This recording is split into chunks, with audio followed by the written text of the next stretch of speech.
Pour 450 enfants de Shawinigan, la rentrée scolaire sera un peu moins lourde cette année. L'opération Sac à dos leur remet gratuitement tout le matériel nécessaire pour commencer l'année du bon pied. Et pour certaines de ces familles, c'est un stress de moins à quelques jours de la rentrée. Vous avez combien d'enfants, vous? J'en ai 3. 3 enfants? Oui, on en a 3. Quand même, tu sais, le coût de la vie est cher. Là. Oui, énormément. Puis, tu sais, rentrer à l'école, c'est vraiment une source de stress pour nous. Il y a un gros travail qui a été fait d'analyse de listes pour essayer d'aller chercher de fournir le plus d'items possible. Je dirais qu'on remplit à peu près 90% des items qu'il y a sur toutes les listes de toutes les écoles à Shawinigan. La rentrée scolaire, c'est important. C'est aussi important que la nourriture, parce que c'est le futur de nos jeunes. Et quand ton jeune rentre à l'école et qui est mis de côté par rapport aux autres, parce qu'il n'y a pas tous les items, c'est la confiance qu'on développe. Alors là, quand tu arrives, tu sais que tu rentres à l'école comme tout le monde, un sac d'école avec tous les items dedans. On est en train d'augmenter la confiance des jeunes qui rentrent à l'école avec le geste qui est posé par les 6 organismes communautaires et les dons des gens qui ont fait en sorte qu'on peut donner 450 sacs d'école ce matin. Les gens sont très reconnaissants, sont contents d'avoir ce coup de main-là. Les parents sont contents de voir que leurs enfants vont entrer à l'école comme tous les autres enfants avec des effets neufs. Plein de pochettes de couleurs. Wow! Des nouveaux cahiers. Des nouveaux crayons.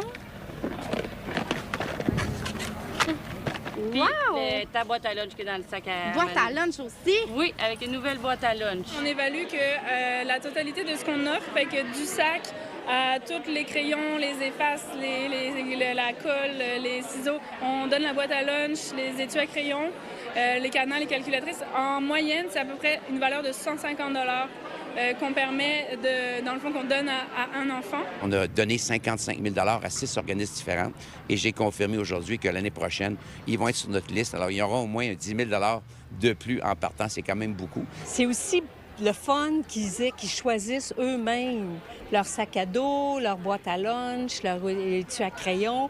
Fait que ils viennent magasiner leur effet scolaire comme tous les autres enfants. Le plus gros est là. Ce qui coûte le plus cher est dans le sac à dos en ce moment.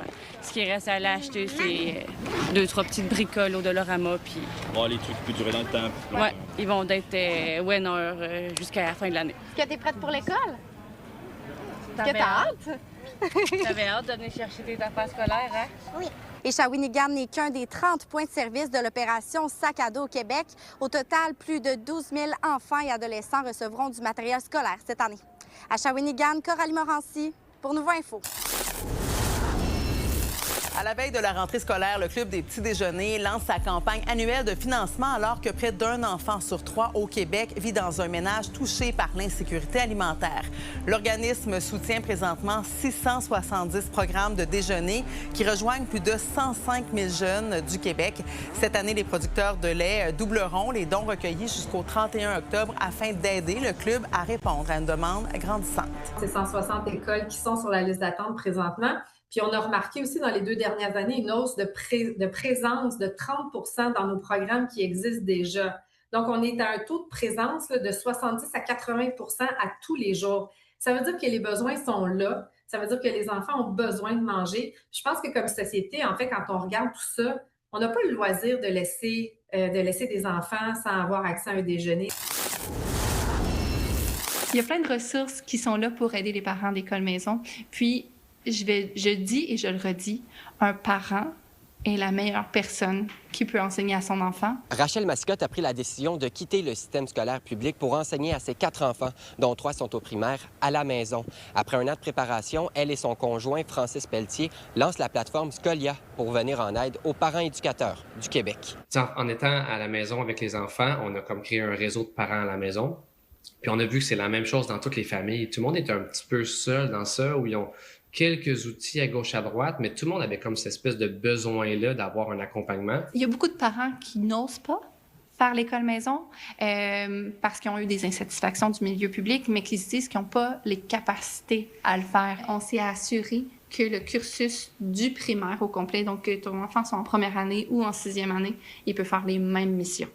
C'est juste que c'est adapté, il va y avoir des défis différents, les documents qu'ils vont devoir remplir vont être différents de un à l'autre, mais en général, c'est ça. En fait, toutes nos missions sont faites pour que les enfants de première année à 6e année puissent faire la même chose. 2 ans après avoir obtenu son diplôme universitaire, Mme Mascotte s'est donc éloignée du système scolaire public. Elle fait donc partie du 20 à 25 des enseignants et enseignantes qui quittent la profession au cours des 5 premières années de leur carrière. Bien, au Québec, le système éducatif a ses limites. Mais il y a vraiment plein de bonnes personnes là, dans le système éducatif québécois. J'ai eu cette statistique-là quand j'étais sur les bancs d'école à l'université et je suis une passionnée. Okay? J'aurais jamais pensé quitter le monde de l'enseignement public parce que je suis une passionnée.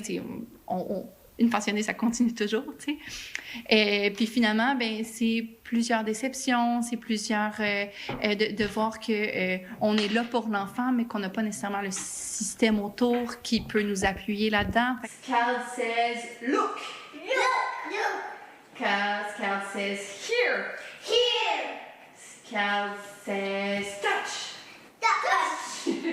Tout le programme qu'on a conçu est fait ludique et en lien avec la vie des enfants dans la vraie vie, dans notre société à nous. La réforme de 2000, qui aurait dû avoir lieu, n'a pas vraiment eu lieu à 100%, ce qui fait en sorte qu'encore aujourd'hui, on a un système éducatif québécois qui date des années 1980. Les écoles alternatives, par contre, c'est autre chose, mais toutes les écoles publiques en général, vont avoir un système qui est vraiment vieux jeu, qui date des années 1980. Puis si on parle de l'évolution de l'humanité depuis 1980, il s'en est passé des choses. Pour l'instant, Scolia est réservé aux jeunes du primaire, mais les 2 citoyens de Notre-Dame-du-Mont-Carmel voient grand. En Mauricie, Nicolas Bergeron, pour Nouveau Info. Une immigrante attend désespérément une réponse du ministère de l'Immigration du Canada pour rester au pays. Arrivée au Québec en 2024, la femme avait un permis de travail lié à son mari. Depuis leur divorce, elle ne peut plus travailler. Elle est présentement hébergée avec sa fille d'âge primaire dans une des maisons d'hébergement pour femmes et enfants victimes de violences conjugales de Mégantic-l'Érable. J'ai vécu de la violence de la part de mon ex-mari. Il m'a sorti de force de chez moi. Quelqu'un m'a aidé à me sortir de cette situation.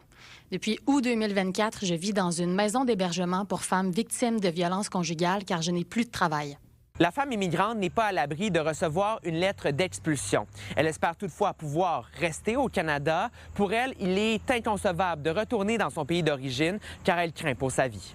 C'est dangereux pour ma fille et moi de retourner dans mon pays. J'ai des menaces de la famille de mon ex-mari et de ma propre famille. Je ne peux pas retourner là-bas. On menace même de reprendre la garde de l'enfant. Surtout une femme divorcée peut vraiment avoir énormément de problèmes là-bas. On va refuser de la loger, de la nourrir, de la soigner. Puis là, après ça, on me dit « Ah, mais non, s'il n'y a pas de danger, on nous répond même que « Mais non, il y a des ressources, il n'y a aucun problème. » On a quand même fait mon devoir. On a appelé l'ambassade, on a appelé ces supposées ressources-là. Il n'y en a pas. Comment ça se fait que des choses comme ça arrivent alors qu'on a dans la loi des mesures qui permettent à la ministre d'intervenir, qui permettent au ministère d'intervenir dans les cas de violence conjugale, particulièrement dans des situations où les enfants sont en danger? J'ai demandé à 3 reprises un permis de séjour temporaire pour les victimes de violences familiales. Ils ont tous été refusés, même si j'avais des preuves de la violence. Je ne sais pas pourquoi c'est refusé. Malheureusement, ce qu'on nous répond au ministère de l'Immigration et du côté du cabinet de la ministre, c'est écoutez, la dame est en maison d'hébergement, elle n'est plus en situation de violence conjugale. Réponse aberrante, une réponse que je qualifierais de manque de compassion totale. C'est très contradictoire et lorsqu'on demande des informations supplémentaires, on nous remet des lignes de loi et de directives qui ne donnent pas plus d'informations. On nous envoie même plutôt dans des ressources de prévention du suicide. Comme elle est sans statut, la femme vit avec une peur constante du renvoi, ce qui lui cause beaucoup d'anxiété. Je suis tombée malade. J'ai arrêté de manger. Derrière chaque numéro DUC, il y a un humain, il y a une famille, il y a quelqu'un qui a cru à la fausse promesse faite par le gouvernement libéral qui pouvait venir s'établir ici puis qu'il n'y aurait pas de problème. Et c'est ça qui est dommageable. Et malheureusement, le gouvernement fait la sourde oreille encore quand on a des situations comme celle-là. C'est une impuissance, une incompréhension, puis c'est une frustration aussi qui est en train de se créer parce que on aide ces femmes-là, on apprend à les connaître, on apprend leur histoire, puis ensuite on a des réponses qui font ni queue ni tête, puis qu'on ne sait plus quoi faire. J'aimerais que la ministre regarde ma situation avec humanité. Et vous y croyez encore? Oui. Oui, j'y crois encore. Vous êtes nos yeux et nos oreilles sur le terrain. N'hésitez pas à nous écrire si quelque chose vous fait réagir ou si vous voulez nous raconter votre histoire à mauricie@nouveau.info.